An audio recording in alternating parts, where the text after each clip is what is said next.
2024 లేదా 25లో డిగ్రీ లేదా బీటెక్ చదివారా? సాఫ్ట్‌వేర్ జాబ్ కోసం ఎదురు చూస్తున్నారా? అయితే కోడ్ జ్ఞాన్ 100 డేస్ కోర్సులో చేరండి, జాబ్ సాధించండి. నమస్తే ఉమా గారు. నమస్తే అమ్మా. పంచభూతాలు వీటి గురించి మనం ఎప్పుడు మాట్లాడుతూనే ఉంటుంటాం. పంచభూతాల యొక్క ప్రభావం రాశుల మీద ఉండే అవకాశం ఉంటుంది అంటారా? తప్పకుండా అండి. పంచభూతాలు అనేటువంటివి ప్రతి రాశి మీద, నక్షత్రం మీద, ఈవెన్ మనం చెప్పుకుంటే మన శరీరం మీద కూడా వాటి యొక్క ప్రభావం ఉంటుందండి. ప్రతి ప్రకృతిలో ఉండేటువంటి ప్రతి వాటి మీద కూడా పంచభూతాలు యొక్క అసలు పంచభూతాలు అంటేనే ప్రకృతి అండి. వాటికి గ్రహాలకి కూడా చాలా ఇంటర్లింక్ కనెక్షన్ అనేటువంటిది కనబడుతూ ఉంటుందమ్మా. ఎప్పుడైనా మన శరీరం కోసం మాట్లాడుతున్నప్పుడు పంచభూతాత్మకమైనటువంటి శరీరమే అని చెప్తామండి. అందుకే మన శరీరం మనం వదిలేసిన తర్వాత ఈ పంచభూతాల్లో కలిసిపోతాయి అంటూ ఉంటాం. సో పంచభూతాలకి మన శరీరానికి గ్రహాలకి కూడా చాలా ఇంటర్లింక్ కనెక్షన్ ఉంటుందండి. ఫర్ ఎగ్జాంపుల్ రవి తీసుకోండి, అగ్నితత్వము. చంద్రుడు తీసుకోండి, జలతత్వము. బుధుడు భూమితత్వం అండి. తర్వాత కుజుడు మళ్ళీ అగ్నితత్వము. గురుడు ఆకాశతత్వము. శుక్రుడు జలతత్వం అండి. రాహు వాయుతత్వము. కేతు అనేటువంటి ఆయన అగ్నితత్వము. ఇదే విధంగా మన జ్యోతిష్య శాస్త్రంలో కూడా ప్రతి రాశికి కూడా ఒక అగ్నితత్వం అని, ఒకటి జలతత్వం అని, ఒకటి వాయుతత్వం అని, ఒకటి భూతతత్వం అని చెప్పబడిందండి. ఆ తత్వాల యొక్క ఆధారంగా వారి యొక్క గుణగణాలు ఏ విధంగా ఉంటాయి. అగ్నితత్వం వాళ్ళు తీసుకుంటే చాలా కోపంగా, కమాండింగ్ పవర్, లీడర్షిప్ క్వాలిటీస్ అనేటువంటివి, ఏ మనిషినైనా శాసించగలిగేటువంటి ఆ శక్తి సామర్థ్యాలు, ఆ సాహసము కానీ, ధైర్యము కానీ ఇలాంటివన్నీ ఎక్కువ ఉంటాయండి. జలతత్వం తీసుకోండి, వీళ్ళకి ఎమోషన్స్ అనేటువంటివి చాలా ఎక్కువగా ఉంటాయి. ఇంట్యూషన్ పవర్, వాళ్ళ మనసు అనేటువంటిది వీళ్ళకి ప్రధానమైనటువంటి ఎలిమెంట్ అండి. మనసు అంటే ఎక్కువగా ఓవర్ థింకింగ్ కానీ, ఎమోషనల్ అంటే ఎప్పుడైతే ఆ జలతత్వం సరిగ్గా ఉండదో, ఎప్పుడైతే ఆ చంద్రుడు సరిగ్గా ఉండరో వాళ్ళకి ఏం జరుగుతుందంటే మానసికమైనటువంటి ఒత్తిడి అనమాట. సో తర్వాత మెంటల్ ప్రెషర్ విపరీతంగా పెరిగిపోతూ ఉంటుంది. తర్వాత వాయుతత్వం అండి, అంటే స్టేబుల్గా లేకపోవడం, ఒక చోట నిలకడ లేకపోవడం, మనీ అనేటువంటిది సంపాదన లేకపోవడం, సంపాదించింది కూడా నిలబడకపోవడం, ఇలాంటివి అనమాట. రిలేషన్షిప్లో ప్రాబ్లమ్స్ అండి. రిలేషన్షిప్లో ఒక పట్టాన వాళ్ళిద్దరికీ కూడా కుదరదు, మిస్అండర్స్టాండింగ్స్ విపరీతంగా రావడం, ఇలాంటివన్నీ కూడా ఎక్కువగా కలుగుతూ ఉంటాయి. తర్వాత భూమితత్వం తీసుకోండి. ఈ భూమితత్వం వాళ్ళు ఏంటంటే ఎక్కడ ఉన్న వాళ్ళు అక్కడే ఉంటారన్నమాట. గ్రోత్ కనబడదు, ఎదుగుదల అనేటువంటిది ఉండదు. అది హెల్త్లో ఇంప్రూవ్మెంట్ కనబడదు, లేకపోతే కెరీర్లో ఇంప్రూవ్మెంట్ కనబడదు, పీస్ ఆఫ్ మైండ్ ఉండదు, మనీ విషయంలో కూడా ఇంప్రూవ్మెంట్ కనబడదు. చాలామంది మేము ఎప్పుడు గ్రో అవుతాం, మాకు ప్రమోషన్ ఎప్పుడు వస్తుంది, లేకపోతే మా జీవితంలో ఎప్పుడు మార్పులు వస్తాయి, టర్నింగ్ పాయింట్ ఎప్పుడు వస్తుంది ఎదురు చూస్తుంటారు చూస్తారా. ఈ యొక్క భూమి తత్వము లోపించడం వల్లనే వాళ్ళకి అలాంటివి వస్తాయండి.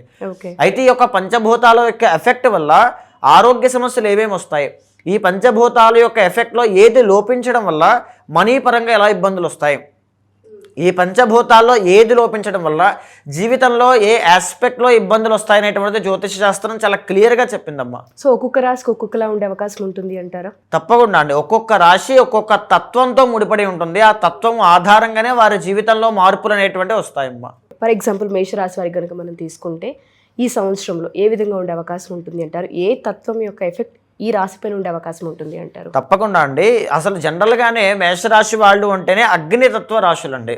అగ్నితత్వము అంటే మనం చెప్పుకున్నామండి, మేషరాశి వాళ్ళకి అధిపతి కుజుడు. సో వీళ్ళు జనరల్గానే చూడడానికి చాలా ఎస్థెటిక్ బాడీ అనమాట. సన్నగా, ఎనర్జెటిక్గా, యాక్టివ్గా, ఏ పని చేయడానికైనా వెనకాడకుండా, ఏ పని చేయాలన్నా ముందడుగు వేసేసి చేయగలిగే ఒక ఆర్మీ, ఒక సోల్జర్, ఒక సాఫ్ట్వేర్ ఇంజనీర్, ఒక పోలీస్ మ్యాన్, ఇలా ఏంటంటే సాహసమైనటువంటి ఆ లక్షణాలు వీళ్ళలో చాలా ఎక్కువ ఉంటాయండి. ధైర్యం ఎక్కువ, ఏదైనా ఇండిపెండెంట్గా నుంచోవాలి, ఎవరికీ హాని చేయకూడదు, ఇలాంటివి ఎక్కువ ఉంటాయి. బట్ అగ్నితత్వం కదండి, కోపం ఎక్కువ ఉంటుంది. వీళ్ళతో నార్మల్గా అందరితో మాట్లాడినట్టుగా హేళగా అందరితో మాట్లాడకూడదు.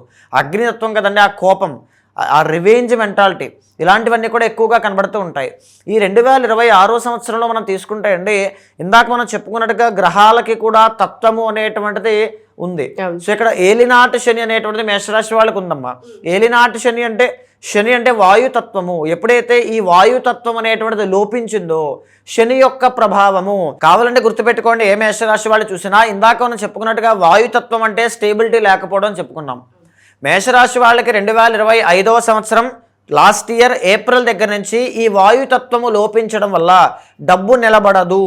బాగా గుర్తుపెట్టుకోండి. అవునో కాదో కింద కమెంట్ రూపంలో తెలియచేయండి. డబ్బు నిలబడదమ్మా. రిలేషన్షిప్లో ప్రాబ్లమ్స్ అనేటువంటివి వస్తాయి, పేరు నిలబడదు, అవమానాలు వస్తూ ఉంటాయి, ఎలిగేషన్స్ అనేటువంటి విపరీతంగా వస్తాయి, సమస్యలు అనమాట. అంటే పూటకొకలాగా, గడియకొకలాగా, రోజుకొకలాగా జీవితంలో అప్స్ అండ్ డౌన్స్ అనేటువంటివి చూస్తుంటే నెక్స్ట్ రోజు ఏం జరుగుతుందో తెలియని ఒక భయంతో, వాయుతత్వం కదండి, ఆ స్టేబిలిటీ ఉండదు. అంటే ఈరోజు బాగుందంటే రోజు ఇలాగే ఉంటుందని చెప్పలేం.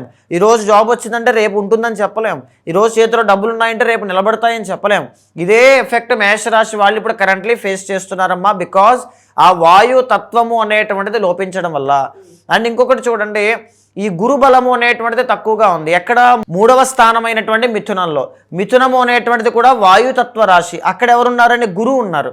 3వ స్థానంలో గురుడు వక్రగతిలో ఉన్నారు. అండ్ అందుకే వీళ్ళ దగ్గర డబ్బు లేకపోవడం, ఫినాన్షియల్ స్ట్రగుల్స్ అనమాట. గురుబలము అనేటువంటిది లేకపోవడం ఎందుచేత? వాయుతత్వం లోపించడం.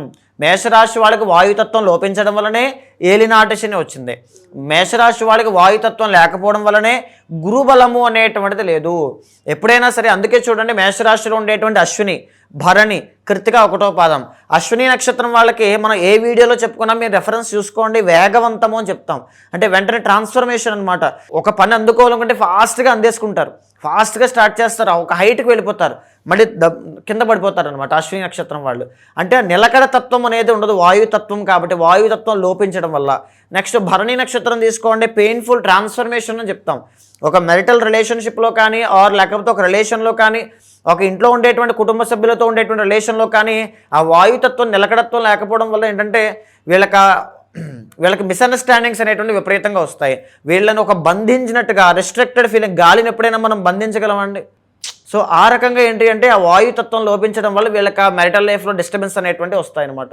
సో ఎప్పుడైతే ఆ వాయుతత్వాన్ని మనం సరి చేసుకుంటామో పంచభూత క్రియల వల్ల, మేషరాశి వాళ్ళకి 2026 మాత్రమే కాదండి, లైఫ్లో ఎప్పుడైనా ఏ తత్వము లోపించినా సరే వాటిని ఓవర్కమ్ చేసుకునేటువంటి కెపాసిటీ వాళ్ళలోనే పుడుతుందమ్మా. ఎలా అంటారు? ఏ విధంగా ఓవర్కమ్ చేయొచ్చు అంటారు? ఎస్పెషల్లీ నిలకడ లేని అని చెప్తూ ఉన్నాం, వాయుతత్వం అనేది లోపించిందని చెప్తున్నాం. దాని వల్లనే ఏలినాటి శని ప్రభావం కనిపిస్తుందని చెప్తున్నాం.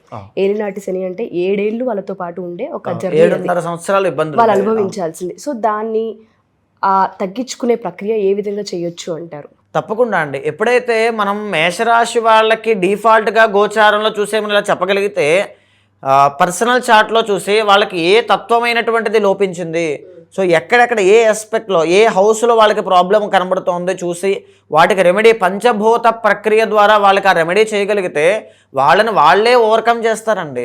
వాళ్ళకి ఖచ్చితంగా వాళ్ళే క్యూర్ చేసుకోగలుగుతారు. ఆలోచన వాళ్ళలోనే పుడుతుందన్నమాట. ఓకే, సో దీని ద్వారా మనం వాళ్ళని ఓవర్కమ్ చేసి బయటికి తీసుకురావచ్చు అంటే? తప్పకుండా అండి. చాలా ప్రక్రియలు ఉన్నాయి అందులో. పంచభూత ప్రక్రియ చేసుకోవడం వల్ల కొన్ని రెమెడీస్ పర్సనల్ చార్ట్లో, అంటే రెమెడీని ఇప్పుడు చెప్పచ్చు, కానీ అది వాళ్ళు చేయడం వల్ల వాళ్ళకి రిజల్ట్ రాకపోవడం వల్ల ఇబ్బందులు వస్తాయి. ఎప్పుడైతే పర్సనల్ చార్ట్ చూసి యాక్యురేట్ రెమెడీ వాళ్ళు చేస్తారో తప్పకుండా రిజల్ట్స్ అనేటువంటివి కనబడతాయండి. సో ఇక్కడ ఏంటంటే అనేక రకాల రెమెడీస్ ఉన్నాయండి. బట్ ఎవరైనా సరే పంచభూత ప్రక్రియ అనేటువంటిది చేయాల్సిందేనమ్మా. ఆ చేసిన తర్వాతనే నెక్స్ట్ ఏదైనా లోపం ఉంటే పర్సనల్ చార్ట్లో చేసుకోవాలి, కానీ ప్రతి ఒక్కరూ కూడా ఈ పంచభూత ప్రక్రియ అనేటువంటిది ఆచరించాల్సిందేనండి. ఓకే, సో పంచభూత క్రియ అనేది ప్రతి ఒక్కరికి కూడా వర్తిస్తుంది అని చెప్పొచ్చు. అవునమ్మా. సో ఏ విధంగా మనం చేసే అవకాశం ఉంటుందా ఉమా గారు? తప్పకుండా అండి. ఎవరైనా సరే ఇప్పుడు నేను చెప్పేటువంటి వీడియోలో నేను కొన్ని మాత్రమే చెప్పగలుగుతానండి, ఎందుకంటే మనకి వీడియో లెంత్ కానీ చెప్పేటువంటి ఇది కానీ ఉండదు కాబట్టి. ఎప్పుడైతే మనం కూర్చుని ఒక జాతకాన్ని చూసినప్పుడు దాంట్లో కూలంకషంగా ఏ ఆస్పెక్ట్లో ఇబ్బంది ఉంది, మ్యారేజా, సంతానమా, ఎక్కడ ఏ ప్రాబ్లం ఉందో దాన్ని చూసిన తర్వాత, అది ఎప్పటి నుంచో ఫేస్ చేస్తున్నారో మాట్లాడిన తర్వాత, తప్పకుండా దానికి రెమెడీ చేసిన తర్వాత విత్ ఇన్ నో డౌట్ అండి ఖచ్చితంగా దానికి రెమెడీ, ఖచ్చితంగా దానికి ఆ రిజల్ట్ కనబడి తీరుతుంది. సో ఎవరైనా సరే ఈ వీడియో కనుక చూస్తూ ఉంటే, ఎస్పెషల్లీ మేషరాశి వారికి శని ప్రభావం దేనివల్ల వచ్చింది, సో నేచర్ త్రూనే మనిషి యొక్క జీవితం డిపెండ్ అయి ఉంటుంది, లింక్ అయి ఉంటుంది. సో పంచభూత క్రియ అనేది మన జీవితంలో మన రాశికి సంబంధించి ఏదైనా ఒక దగ్గర వీక్ పాయింట్ ఉన్నప్పుడు దాని యొక్క నెగిటివ్ ఎనర్జీస్ ఆరాని మనం తీసుకునే అవకాశం ఉంటుంది. సో మేషరాశి వారికి శని ప్రభావం వల్ల నిలకడ లేని జీవితము, స్థిరత్వం లేని ఒక లైఫ్ లీడ్ చేసే అవకాశం కనిపిస్తూ ఉంది. కాబట్టి ఎవరైనా సరే ఈ పంచభూత క్రియను చేయించుకోవాలి అనుకున్నా, లేదా ఒకసారి ఉమా గారితో మాట్లాడాలి అనుకున్నా డెఫినెట్గా అప్రోచ్ అవ్వచ్చు. మీ పర్సనల్ జాతకం ప్రకారం దీనిలో ఇంకా ఏ విధంగా చేస్తే బాగుంటుంది అన్నది కూడా సజెస్ట్ చేయడం జరుగుతూ ఉంటుంది. కింద ఒక నెంబర్ స్క్రోల్ అవుతూ ఉంటుంది, దాన్ని మీరు కాంటాక్ట్ చేయగలిగితే ఉమా గారి మీకు అందుబాటులోకి వస్తారు. థ్యాంక్ యూ అండి, థ్యాంక్ యూ సో మచ్. నమస్తే అమ్మా.